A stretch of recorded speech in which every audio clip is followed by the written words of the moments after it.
Scary Peppa Pig Episode 2, The Birthday Party That Never Ends. Today is Rebecca Rabbit's birthday party, and Peppa is very excited to go. Mummy Pig drives Peppa and George to Rebecca's house, which looks strangely different from usual. The windows are covered with dark curtains, and there are no other cars in the driveway.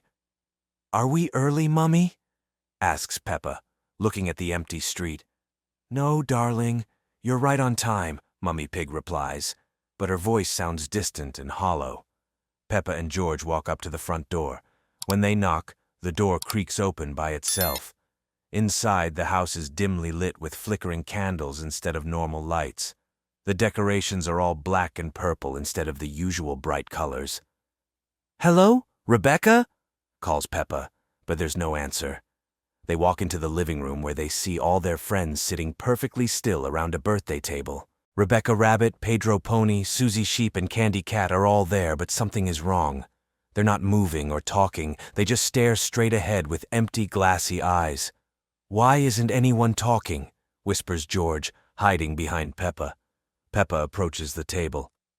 The birthday cake is covered in black frosting with candles that never seem to burn down. The same Happy Birthday Rebecca song plays over and over from an old music box, but it sounds distorted and slow. "Rebecca, are you okay?" Peppa asks, touching her friend's shoulder. Rebecca slowly turns her head toward Peppa. Her usual smile is gone, replaced by a blank expression. "The party never ends, Peppa," she says in a monotone voice. "We've been waiting for you." Suddenly, all the children turn to look at Peppa at the same time. Their eyes are completely black, and they all speak in unison. "Join us, Peppa. The party never ends." Peppa grabs George's hand and tries to run to the door, but it's locked. The windows won't open either. The birthday song keeps playing, getting louder and more distorted. "We can't leave." George starts to cry. The other children slowly stand up from their chairs and begin walking toward Peppa and George.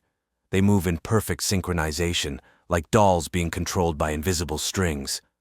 "Don't be scared," says Pedro Pony, but his voice doesn't sound like Pedro anymore. "The party is so much fun. We play the same games forever and ever." Peppa notices that the room is getting smaller. The walls are slowly moving inward, and the ceiling is getting lower. The birthday decorations are changing too. The balloons are deflating and turning gray, and the streamers are falling like spider webs.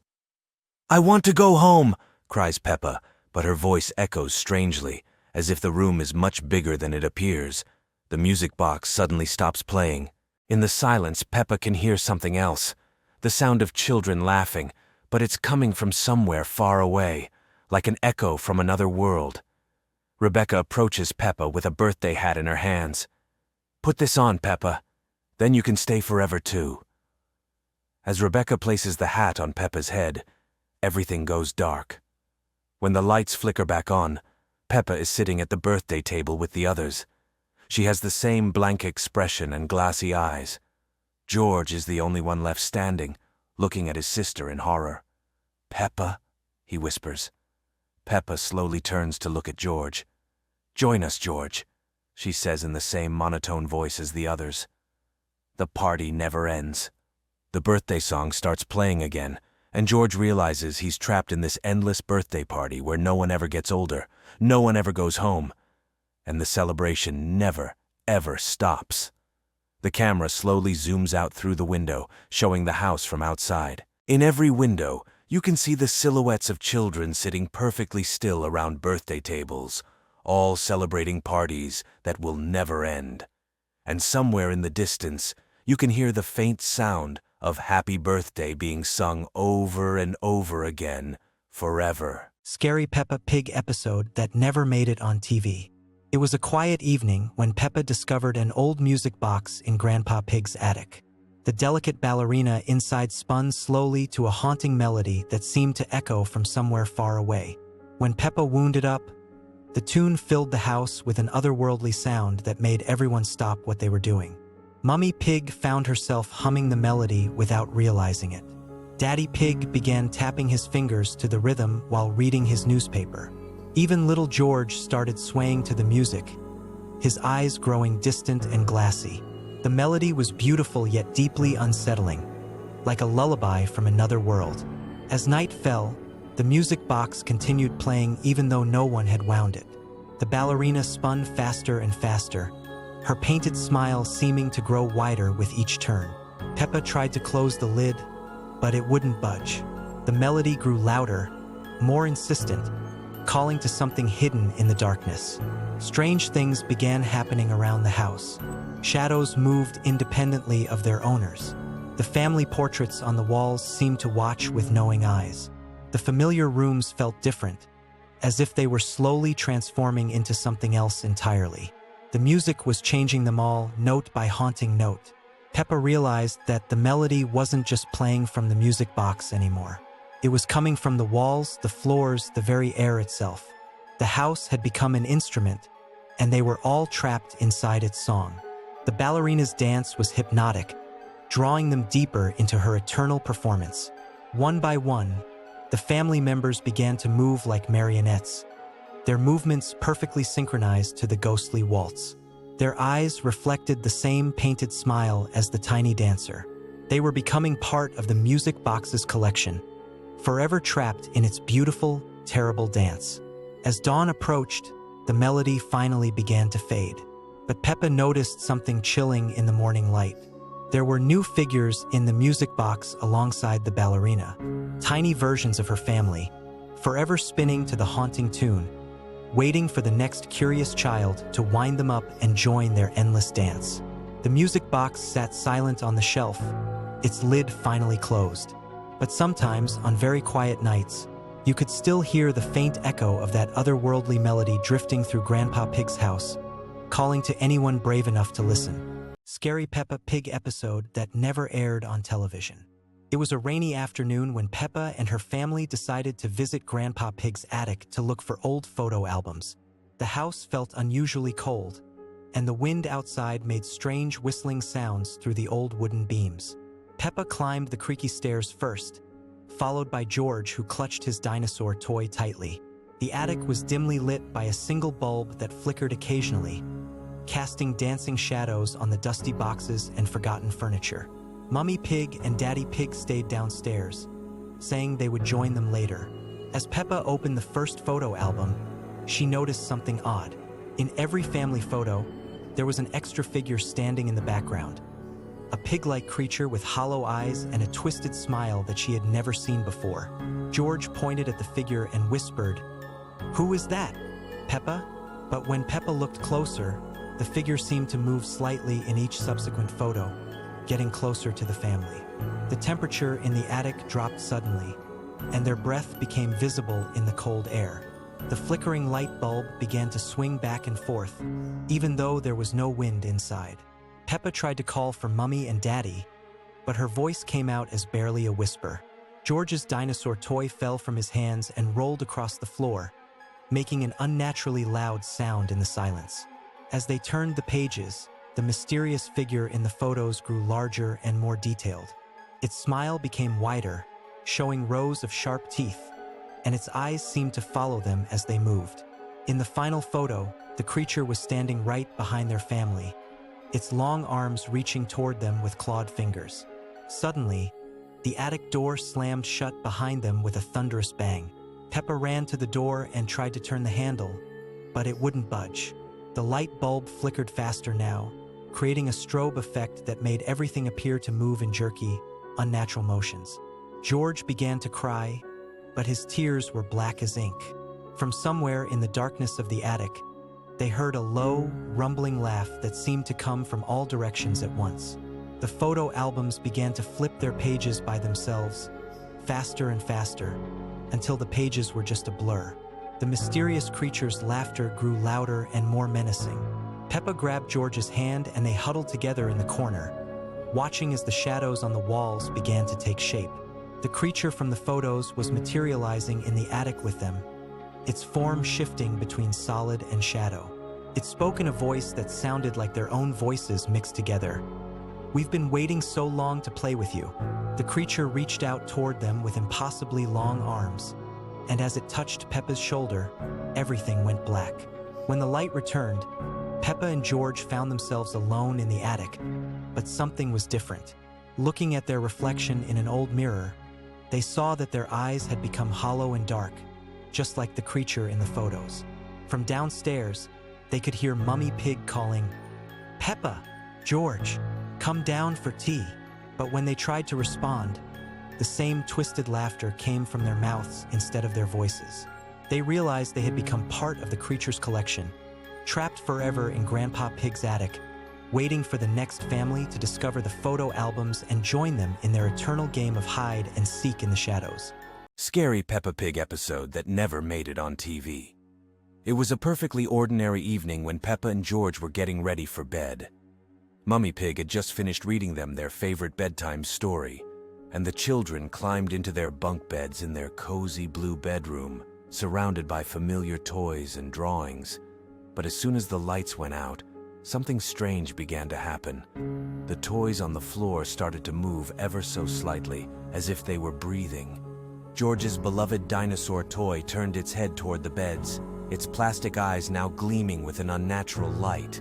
The train set began to move along its tracks without anyone winding it up. Peppa noticed it first. When she looked at George, his eyes were wide open, staring at the ceiling with an expression she had never seen before. His usual cheerful smile was gone, replaced by something that made Peppa's stomach feel cold. The bedroom door began to creak as it slowly swung shut. But before it closed completely, Peppa saw something that made her heart race. Standing in the hallway was a figure that looked exactly like Mummy Pig, but something was terribly wrong. This version of Mummy Pig was too tall, her orange dress hanging strangely, and her usual warm smile had been replaced by a grin that stretched far too wide. The fake Mummy Pig began to speak, but her voice sounded like it was coming from underwater, distorted and echoing strangely. She was saying the same bedtime words she always said, but they felt different now, like a recording played backwards. The words seemed to wrap around Peppa like invisible chains. George sat up in his bed, but he moved like a puppet on strings, jerky and unnatural.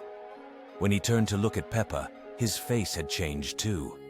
His eyes were now completely black, like deep holes, and when he smiled, his teeth seemed sharper than they should be. He began to giggle, but the sound was wrong, too high and too long. The room itself started to change. The cheerful yellow walls began to fade to a sickly gray color, and the happy drawings on the walls started to move and twist. The picture of the sun grew dark clouds around it, and the drawing of their family began to show figures with no faces. Peppa tried to call for help, but when she opened her mouth, no sound came out. She realized that she was trapped in some kind of nightmare version of her own bedroom, where everything she loved had been replaced by something sinister. The fake George continued to giggle, and the fake Mummy Pig continued to speak her backwards bedtime words. As the night grew deeper, Peppa understood that this was not just a bad dream. Something had taken over her world, replacing everyone with twisted copies that looked right but felt completely wrong. The last thing she remembered was the sound of Daddy Pig's footsteps coming up the stairs. When morning came, everything appeared normal again. Mummy and Daddy Pig found Peppa and George sleeping peacefully in their beds. But Peppa knew the truth. She could see it in the way George looked at her when their parents weren't watching. The real family was gone, and only Peppa remembered what they used to be like. Scary Peppa Pig episode that never made it on TV. It was a perfectly ordinary Tuesday morning when Peppa and George woke up in their bedroom. The sun was shining through the window, and everything seemed normal. But something felt different today. As Peppa climbed down from her bed, she noticed that George's eyes were open, but he wasn't moving. He was staring straight ahead with a blank expression, completely motionless. When she called his name, he didn't respond. His eyes seemed darker than usual, almost black. Peppa ran downstairs to find Mummy and Daddy Pig, but the house felt strangely quiet. In the kitchen, she found them sitting at the table, completely still. Mummy Pig's coffee cup was halfway to her lips, frozen in time. Daddy Pig's newspaper was held up in front of his face, but his hands weren't moving. Their eyes had the same dark, empty look as George's. Confused and frightened, Peppa tried shaking them, but they remained like statues. She ran outside, hoping to find help, but the entire neighborhood was the same. Mrs. Rabbit was standing in her garden, watering can in hand, but no water was flowing. The flowers around her had turned gray and wilted. Even the birds in the sky had stopped mid-flight. Peppa realized she was the only one who could still move in this frozen world. The silence was deafening. No wind, no sounds, just her own breathing and footsteps echoing in the empty streets. She tried calling out, but her voice seemed to disappear into the void. As she walked through the town, Peppa noticed that shadows were moving independently of their owners. The shadow of a tree would sway, while the tree itself remained perfectly still. Her own shadow seemed to lag behind her movements, as if it was reluctant to follow. The playground where she loved to play was filled with children, but they were all motionless statues. Susie Sheep was on the swing, suspended in midair. Pedro Pony was climbing the slide, never moving up or down. Their faces all wore the same blank expression, and their eyes had turned that same disturbing black color. Peppa tried to leave the town, but every road led her back to the same places. The world had become a loop, trapping her in this nightmare of stillness. The sky began to darken, but the sun remained in the same position, creating an unnatural twilight. As night fell, strange whispers began to fill the air. They seemed to come from the frozen people around her, though their mouths never moved. The whispers spoke her name over and over, growing louder and more insistent. They were calling her to join them, to stop moving, to become part of their eternal stillness. Peppa ran back home, but even her own house felt foreign now. The walls seemed to pulse with a life of their own. She could hear the whispers following her, getting closer and closer, promising her peace if she would just stop running. In her bedroom, Peppa found George exactly as she had left him, staring with those black, empty eyes. But now he was smiling, a wide, unnatural grin. He spoke for the first time that day, his voice hollow and echoing. He told her that stillness was perfection. Peppa felt her own movements becoming slower and heavier. Her legs felt like they were made of stone. The whispers were now a roar in her ears, and she could feel the darkness creeping into her own eyes. She looked in the mirror and saw that her reflection was already frozen. As the last of her strength faded away, Peppa realized that she was becoming part of the stillness too. The world was quiet now, peaceful. Her eyes turned black, her smile became fixed, and she joined the eternal silence. The lost episode of Peppa Pig that never aired. Peppa Pig, the puppet friend. It started with a simple puppet.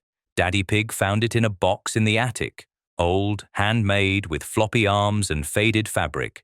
He thought George would like it and placed it on his bed. "What color is it?" Peppa asked. "It used to be red, I think," said Daddy Pig. "Now, just grey."